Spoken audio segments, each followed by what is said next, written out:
I mean, Francisco is, is highly experienced in bringing different types of platforms to production. So a person with a long curriculum, and actually I can tell that on that curriculum because of the many different type of challenges that he's been conducting in decades in different operations. It happens that he also has been recently elected a member of OSM's DSC. So, well, that will be a new angle, but I suspect that, well, this presentation might be mostly focused on the practical things that happen outside of OSM. So, Francisco, are you ready? Yes, thank you for your kind presentation. Are you listening to me? Can I get some feedback? Yeah. Anyone? Okay. Good. Yes, we hear you. Thank you. And you see the slices moving, right? Yes. Just to check that everything is working. Okay. Thank you very much, Francisco Javier. This presentation is about deploying OSM in production. And we are basically here because we as Indra and MANO, we are offering this kind of services to any company interested, right? So the topics I'm going to cover are as listed here. First, a few words about our company, Indra MANO. I will try to clarify on this double name that sometimes is the source of some confusion. What we have been doing in OSM in the past up to now, working with the different OSM distros, because in order to have a full solution, of course, you need one of those commercially available distros. The infrastructure you need to deploy, the services we provide for operating, and how to integrate it into the telco infrastructure, right? So moving to the first part, I will try to be really fast there because I don't want to go over the typical company presentation, but just to give a little bit of context. Well, first of all, MANO is a brand name, right? The company is still Indra. MANO is just a brand. It's something similar to the duality between Movistar and Telefónica, right? The company is Telefónica, Movistar is a brand name, so don't be confused. The company is Indra. Indra is quite a big company offering many different kinds of services, but not only in the telco area. As you know, we are divided into 6 different, as we call, markets, providing services for the utilities industry, energy, for banks, for transport and traffic. We are mostly known there for our air traffic control systems, defense and security, where the Spanish army is maybe our first client there. And the telco and media part is about 8% of the company in terms of sales.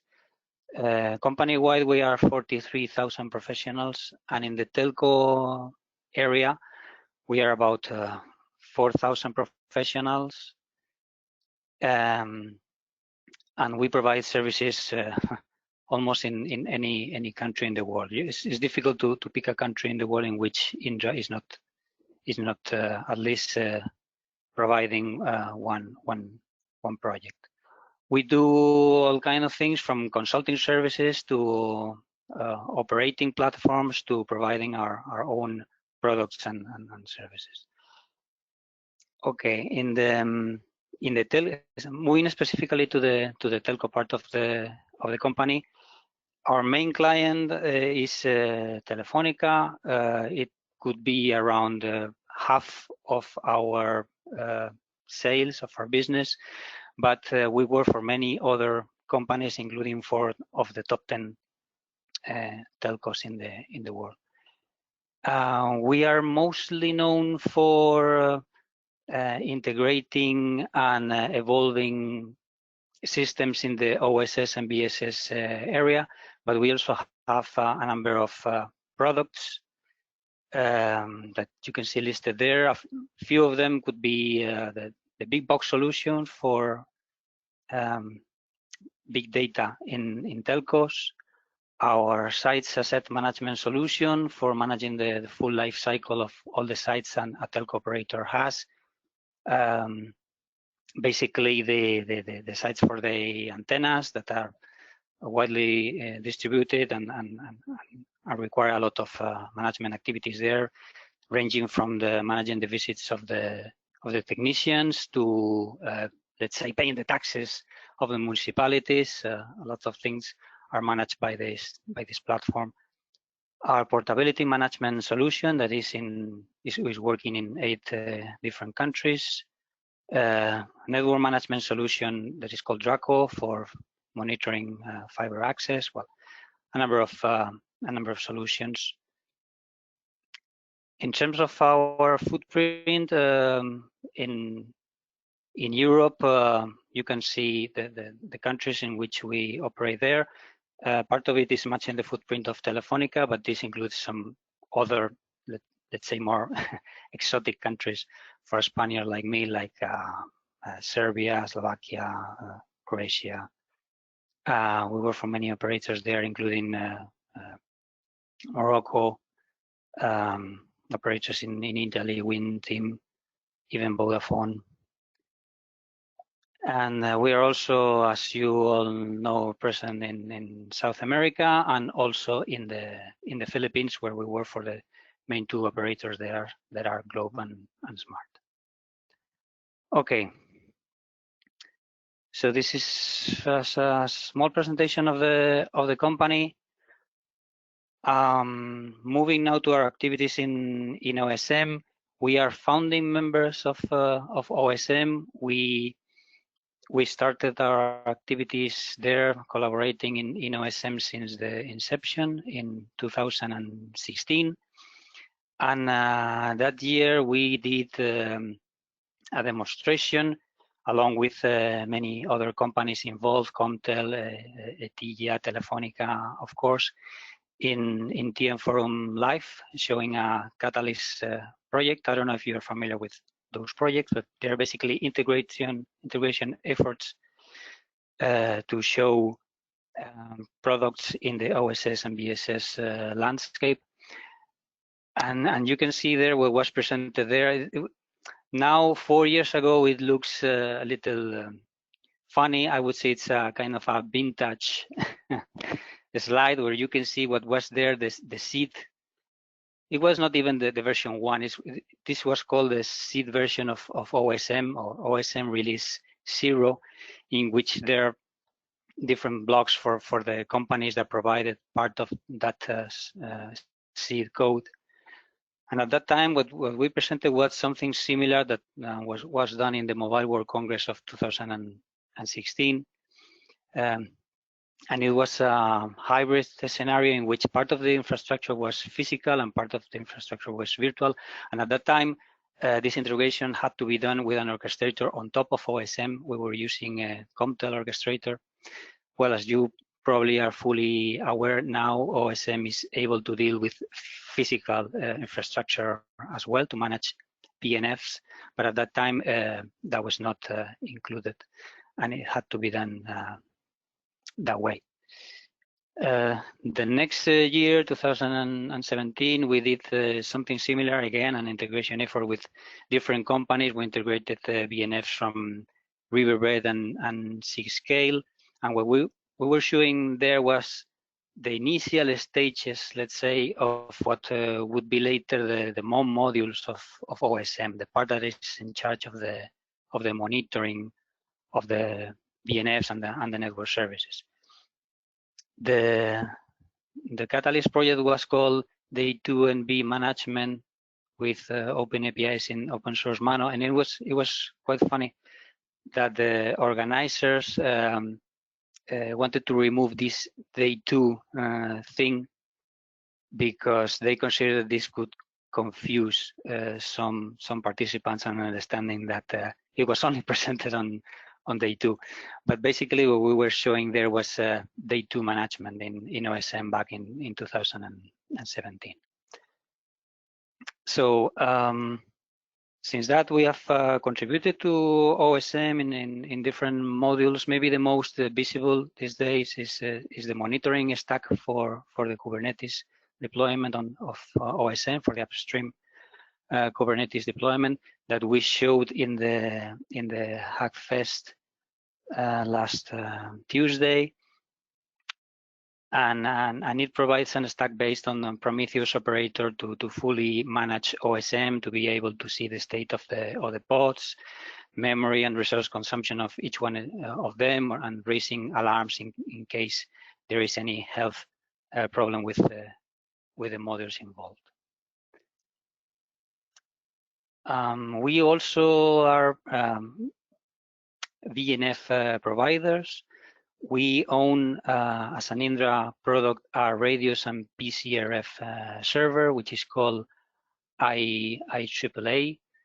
And it is somehow starting to be used as, let's say, a reference VNF for OSM, because, I mean, it's a rich feature VNF in which complex scenarios can be tested, and such as auto scaling, right? So there's let's say a typical demo that we do that is integrated this in OSM, in which we inject some additional load in IEEE. This is being monitored by the monitoring module in OSM, which may trigger on the threshold defines for POL, which is another module in OSM, to additional instance of our radios or PCRF server. So showing how IEEE auto scales, and more interestingly, it is the new instances are automatically monitored. This is basically what you can see there in the right-hand side of the screen. You can see at around 21.6 a new instance that is in getting monitoring, and for which the number of radios requests per second are being shown. Right. Okay. In order to have a full solution, you need to choose one distro. What we provide is basically the integration services and the deployment services, but the OSM software is provided by one of the available distros. We are neutral on that respect. We work with any of the 3 currently available commercial distributions of OSM. They're listed here in alphabetical order, just to be clear that there's no preference there. The canonical, which is a Charmed distribution of OSM, Tata DOSM, and White Stack NFP. We have good relationship with the 3 vendors. We have tested their products. We're familiar with all of them. Okay, what do you need to deploy OSM? Okay, there are many options involved there. Probably the most typical one would be to deploy OSM in an already existing infrastructure as a service platform. So in most of the cases we will find there and typically an OpenStack infrastructure or a VMware Bio infrastructure that is providing the infrastructure for launching virtual machines, providing storage, and even load balancer services. Right. On top of that, all the 3 distributions work in a similar way. They will need a few support virtual machines, basically for bootstrapping and for launching the rest of the infrastructure. And they will deploy a Kubernetes cluster. All the three distributions work in that same way. They require and they deploy themselves a Kubernetes cluster. And there is a component of OSM that today runs outside the Kubernetes cluster, which is the VCA, the component in charge of the management of the VNFs. And this is also deployed, in this case, directly on top of the IIS infrastructure, right? And OSM then runs spots on top of that Kubernetes cluster. This is then connected to the VIMs that are hosting the VNFs, and it has to be also connected to the systems in the telco. So zooming a little bit on this infrastructure, a number of virtual machines are required. The ones that require more resources, on which most of the load resides, are the machines for VCA and for the Kubernetes workers. These are the ones that need to be taken care of in terms of resources needed. There are also some support virtual machines for the masters of the Kubernetes. Depending on the type of deployment, some additional virtual machines may be needed for the load balancers. In some cases, Metal LB inside of Kubernetes is used, and then the support virtual machines that I described before. So probably you're curious on what are the resources needed, how big the systems need to be. It's difficult to provide some close figures, of course, because that depends on the number of virtual machines to be managed, the size of the VIM, the distro used. But in order to give you a hint on what order of magnitude in terms of resources would be needed, this could be used as a reference with some cautions, of course. So in terms of the machines for the development support and the Kubernetes masters, a few machines with not too big requirements in terms of memory and disk are needed. And for the Kubernetes workers and the VCA, typically for managing a few hundred VNFs, 3 machines for each, for the Kubernetes workers and for the VCA are needed, with memory and capacity as depicted in the slide. It might be needed to add additional resources depending on the number of day 2 operations and monitoring params that are expected, because this is the kind of workload that increases with the size of the VIM. The rest of the modules and the operations are not really too much impacted. And the VCA that you know is based on this canonical technology called Juju, requires deploying an agent for managing each VNF that needs to be hosted in this machine. And a typical number for that would be that we can host around 100 charms, as they are called, per node with these characteristics. Okay, in terms of networking, again, many options could be considered there. This is the one that we recommended in principle.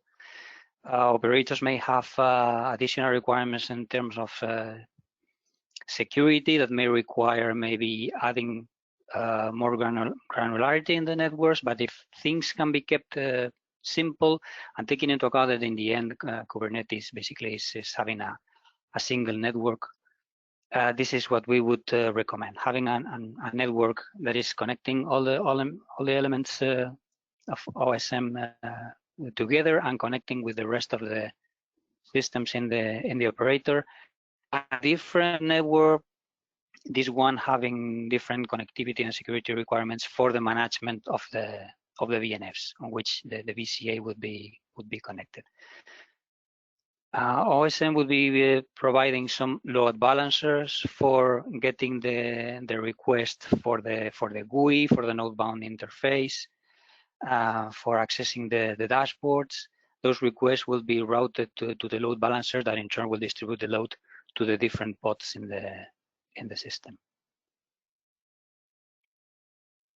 Okay, here just for your reference, since I think these slides will be distributed, you will have a detail of the flows that are involved when in a typical installation. Okay, regarding operations, now we are providing a full operation support services ranging from L1 support that is basically defined as having people on site close to the system that is being management and is proactive. So these guys are checking the state of the systems and helping the client to operate. And the remote, the level 2 support is defined as something that is reactive, something that is on call, is activated when the level 1 finds an issue, and it's a team of people that provides services to all instantiations of OSM so that they are aware of issues that have been raised by other operators, and they can provide a fast response time, because maybe some of the issues that are arisen is something that has already happened in another operator, and we already know the solution. In case this is not the case, and the problem is related to the product, to OSM, we rely on the L3 services provided by the distro vendor, and we will act there as a single point of contact for the operator, providing the triage of the issues, trying to resolve it first, and only when needed we will involve the services of the distro.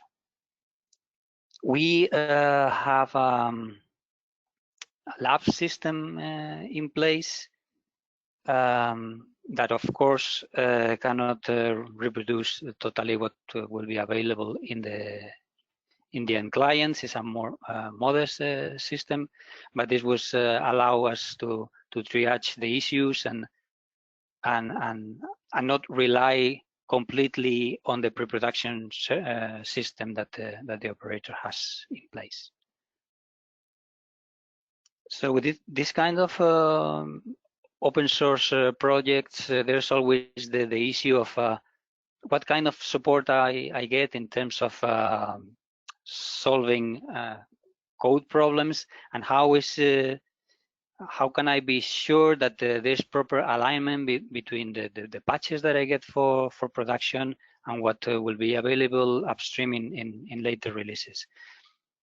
This all has been taken into account. It's a nice fact that all the 3 distro vendors and us are well involved in the OSM community project, so that the way of working will be typically be that in case any issue occurs, the code for the patch that we will install in production will be immediately upstream, so that we can be sure that in the next version it will already be available, and we won't have an issue when installing again something that already had a known problem.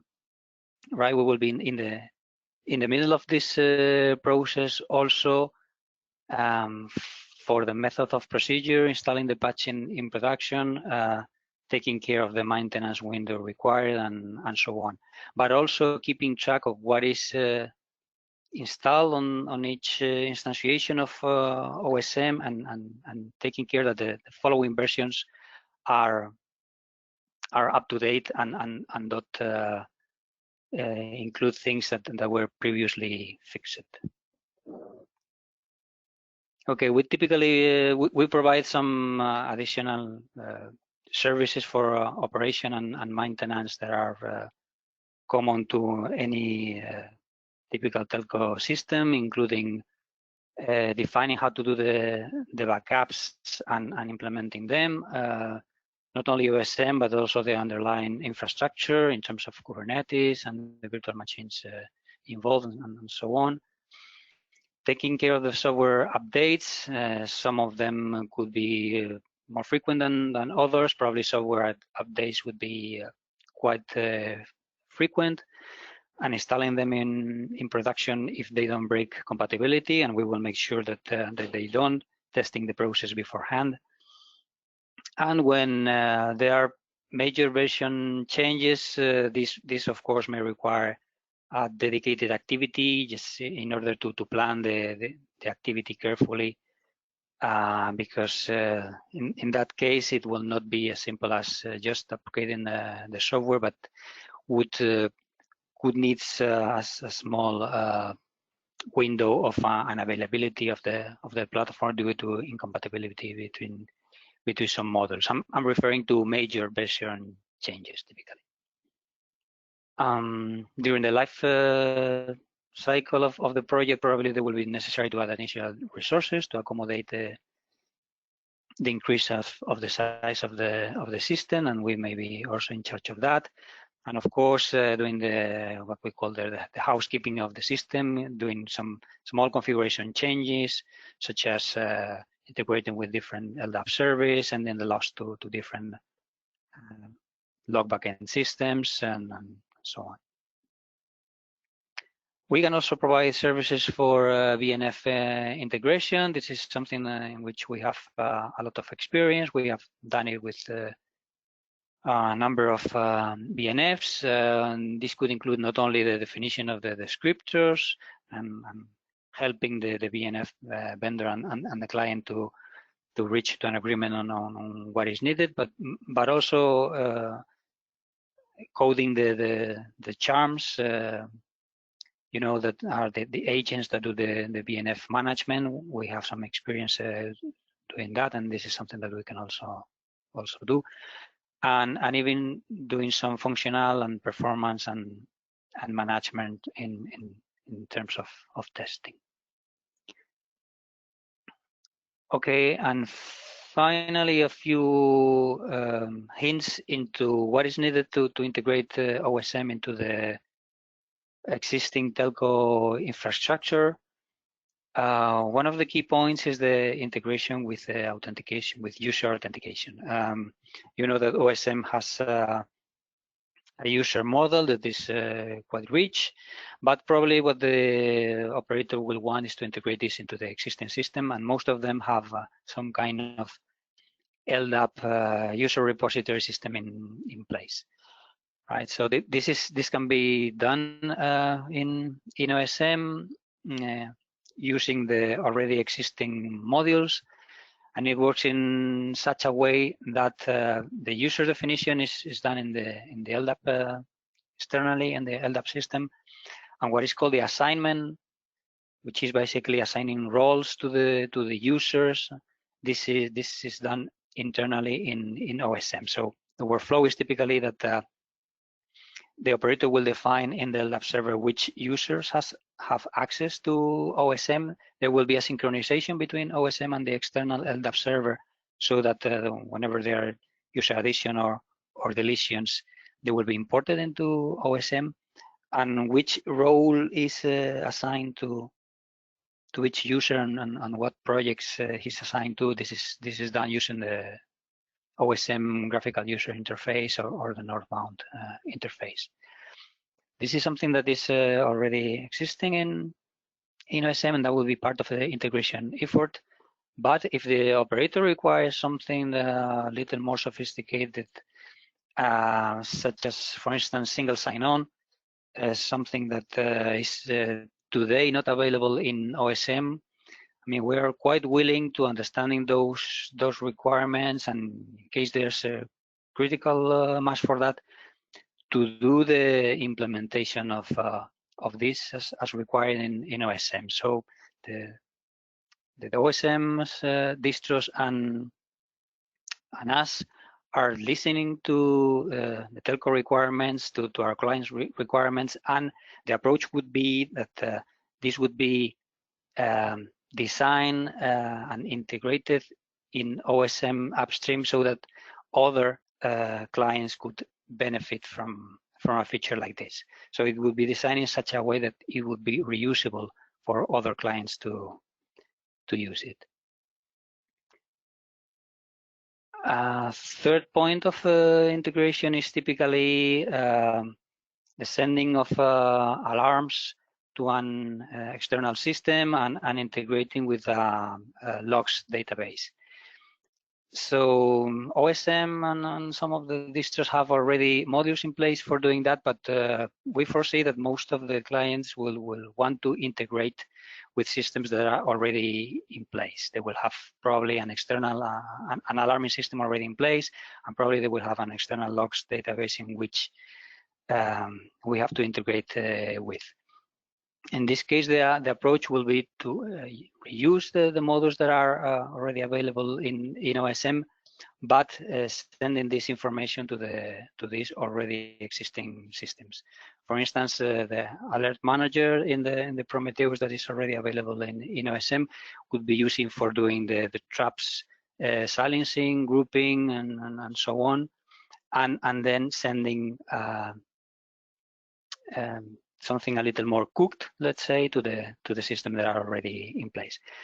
And in terms of the logs database, well, this again, this could be, as you know, there's some components in OSM that are optional and could implement this logs database, for instance, an Elasticsearch database, but probably operators will require to use only the log collectors in OSM and integrating with what is already available. I think that was all on my side. So I pass the token to, I think, Francisco Javier, in case there are any questions, and we'll be happy to